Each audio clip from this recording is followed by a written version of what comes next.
My name is Andrea Jones. Today is Saturday, July 29th. I am a pregnant African American woman in Houston, Texas. This morning I was asleep outside on a bench, and the Holy Spirit showed me to record what it was that I was seeing in the spirit. I was in a motel room, and I believe there were like two other people of like Hispanic descent, and I recall a Hispanic woman saying, "Andrea, we need you to leave the motel room. You cannot be here."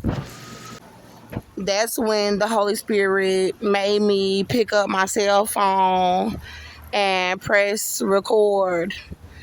I started filming the Hispanic woman in the spirit, and she was like mid-age to 40, I believe, and I believe she had like brunette hair and light skin, and she was kind of slim, and she was trying to pull a fast one on me. And she said, "Andrea, you cannot be in the motel room. You have to leave." And so when I pressed record, the Holy Spirit was speaking through me, and I said, "So you telling me that I couldn't be in this motel room even if I paid for it?" Because she was trying to say, "Your name is not on the room. I don't have an identification to pay for a room for myself." So in the spirit, I said, so I was recording her, and I said, "So you're saying that I couldn't stay in the motel room even if I'm the one who paid for the room, if I'm the one who paid for it?" And then she was like, "No." And I was like, "And you telling me I could not stay in the motel room if someone paid for the room for me?" And she was like, "No, because your name is not on the room." And she was panicking on camera as she was trying to tell me that I would have to leave out of the room. I woke up on this bench outside, and I started to ask God, "What is this about? Why did you have me record what I saw, that this Hispanic woman was trying to say that even if I was in a motel, that they would force me to leave the motel?" So I lied back down and I went back to sleep. Then I saw Offset.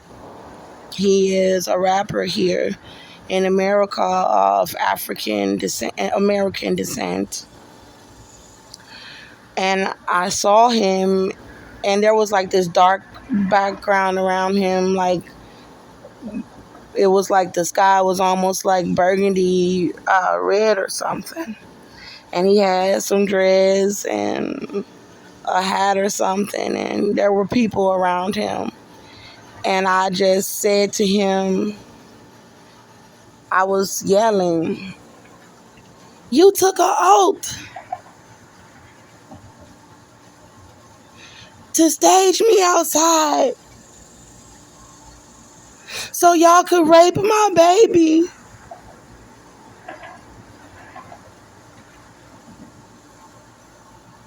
And I woke up thinking to myself, he took an oath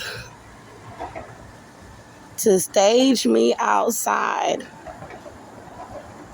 so they could rape my baby.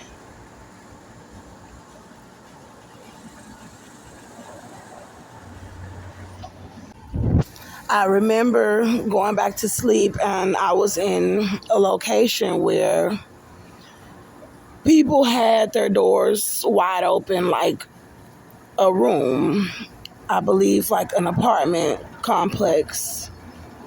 And there was one male that was staring at me with his girlfriend as if like he didn't want me in his house or something. I remember going into the house next door. Then there was chaos. The front door, the back door was open, and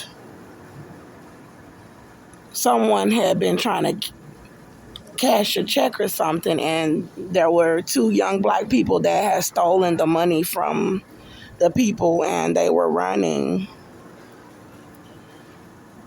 I don't know if I opened up a door or something for them to get out of the house. I don't remember, but I remember it may have been something about food, or had I eaten? Did I have somewhere to lie down? I do not know. What I remember is being outside again. I walked up to this bus stop and the bus stop was filled with people sitting at the bus stop, and next to it there was a silver bench that's similar to it's the exact bench that I was sleeping on last night, which is outside of the public library where I am right now. Both of the benches were next to each other in the spirit on the side of the road in the neighborhood, and there were black women and I believe maybe black males sitting down on the benches where there was no room for me to sit down. I asked one of the black women, young black women, I said, "Is there another bus stop around here?" And she was like, "Yeah, down there." I couldn't see it. She was like, "Down there by the marketplace or something." And I was like, "That way?" I didn't see it. And she got an attitude like, "Yeah." And so I was like, kind of taken aback by her attitude. I remember just seeing different visions, and I believe I saw Offset's face, Kiari. His name is Kiari. And it seemed like he was sitting right in front of me talking. And I heard him say, "I just got done eating like a slab of meat from this restaurant." And I saw the value of the food at the restaurant go down by 40%. So where the food at a restaurant could be valued at a higher price, when he said that, I saw a number pop up that said 60% and showed that the value of what the food could have been sold for went down by 40%. I remember being in another vision. All of this was this morning, where I was in what looked like a school setting, like a high school. And there was a news anchor that was a black woman, and it looked like I saw her on this TV, like on the wall. And she was a darker skinned black woman, and she was kind of like mid-age. And she began to speak, and I heard that there would be a marching band that was going to try to battle against me, to try to belittle me with Offset, with Kiari in the spirit. I was saying to myself that I didn't care. I was like, "Oh man, they got a whole marching band to try to come against me now." And I was just like, I don't even care. Then I remember it looked like I saw Offset. It looked like I saw Kiari with like some glasses on and some dreads and like a little hoodie. And it's like he was like, trying to be real cool or whatever. And I heard some drums. I believe there were people around him like trying to play some drums or something. And then there looked like there were other people that were kind of standing on my side a little bit. But I don't know who they were. And then there were people that came out playing the trombone. And they went around me and they stood on